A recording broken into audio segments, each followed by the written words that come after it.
कैसे? I think पहली बार हमारे देश में ऐसा हो रहा है कि स्पोर्ट्स को और पिछले 10 साल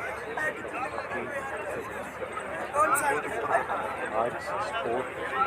एक करियर ऑप्शन की तरह मेरी हकीम में आज यहाँ पे जो अलग इतने सारे बच्चे जो पहली बार खेलने के लिए और वो लोग सारे ऐसा समर कोचिंग प्लान एक कैंप की उनको एक एक्सपीरियंस मैं मानता हूँ कि इससे बहुत फायदा होगा आने वाले समय में ये डेफिनेटली इसमें से बच्चे ऐसे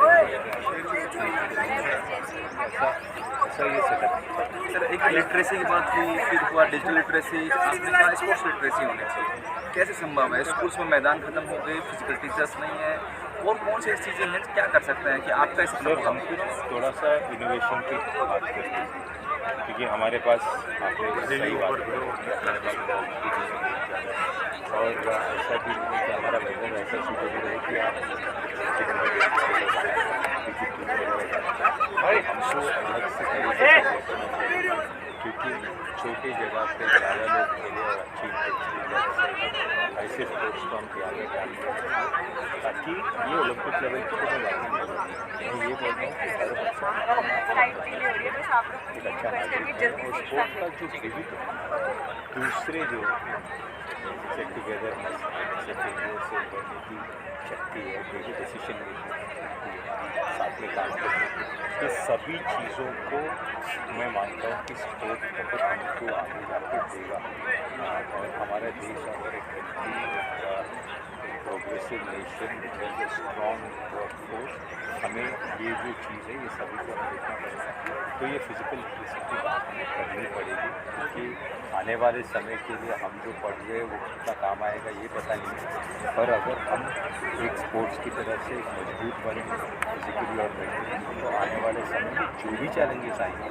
उसको हम फेस करने के लिए तैयार हैं। गोपी चंद नीति में आप ये सोच लिया था कितनी उम्र में आप मतलब कितनी उम्र में आपने ये सोच लिया था कि आप बैडमिंटन के स्टार बने? क्या उस समय आपको पता था कि आपको इसी लाइन में जाना है? आज हर बच्चा ये जानना चाहता है कि उसे किस लाइन में जाना है, ये कैसे पता चलता है? सर जो मैं खेलना मेरा जो हमारा माइंडसेट है मिडिल क्लास है मेरा फादर भी जॉब करते थे तो हमारा यही था कि भाई बच्चा बड़ा होकर कोई जॉब करे तो मैं भी मैथ्स फिजिक्स का एग्ज़ाम किया मैंने फेल किया तो मुझे 1 साल मिला तो उस साल में जो 18 साल का था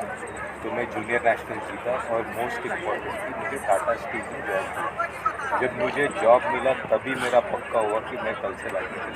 मेरी ज़िंदगी भर खेल क्योंकि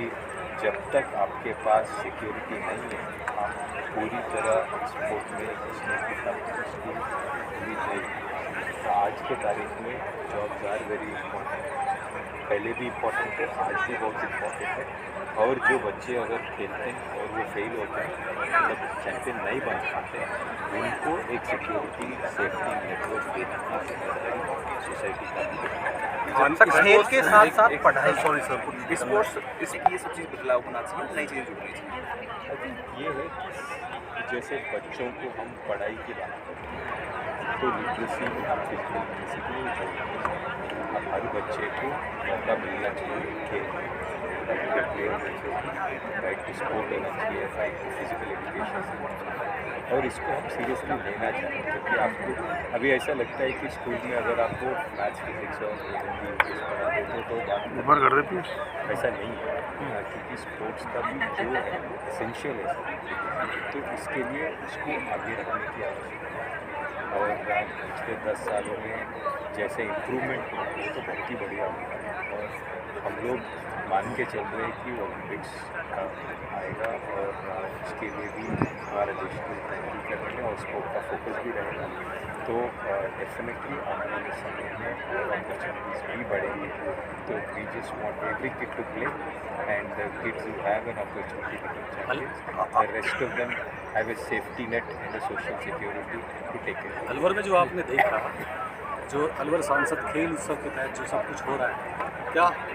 इस तरह का पूरे देश में ऐसा करने की ज़रूरत है। इससे कितने खिलाड़ी बाहर निकल के आएंगे, ये कितना उनके लिए अनुभव के लिए काम करेगा। आई थिंक डेफिनेटली ये सभी के लिए हमारे से लीजिए MCC को लीजिए या कोई भी कैंप कि कोई भी कैंप लगता है तो उसमें जो बेसिक बातें जो फिज़िकल एक्टिविटी के हो या हाइजीन के हो या देशभक्ति के हो या एथिक्स एंड वैल्यूज़ के हो, ऐसे कैंप यूथ को करने की आवश्यकता है। So I think it's very important for youth have access to such things. और दूसरी बात, अगर हमारे सारे बच्चे, क्योंकि हमारा यंग पॉपुलेशन है, हमारे पॉपुलेशन पे sports, physical activity, ethics and values, ये सभी चीज़ को हम ध्यान देने की आवश्यकता है ताकि हमारा देश। आप पूरे देश में घूमे हैं, तो क्या मानते हैं आने वाले 5 वर्षों में कितने गोपी चंद और तैयार होंगे? सर अभी जिस तरह से स्पोर्ट का फोकस रहा है और जिस तरह से डेवलपमेंट है, मतलब खेलो इंडिया मानिए या फिट इंडिया मानिए, योगा डे मानिए या जो डिफरेंट एक्टिविटीज़ है, मतलब आने वाले समय में ओलंपिक्स होस्ट करने की बात कीजिए या स्पोर्ट्स रिफॉर्म की बात कीजिए, तो बहुत सारे चीज़ अच्छे हो रहे हैं जो देश को स्पोर्ट्स की तरफ, स्पोर्ट्स कल्चर की तरफ लेके जा रहे हैं। और मैं डेफिनेटली सोचता हूँ कि बहुत सारे उभरते टैलेंट्स को मौका मिल रहा है आगे स्पोर्ट को करियर।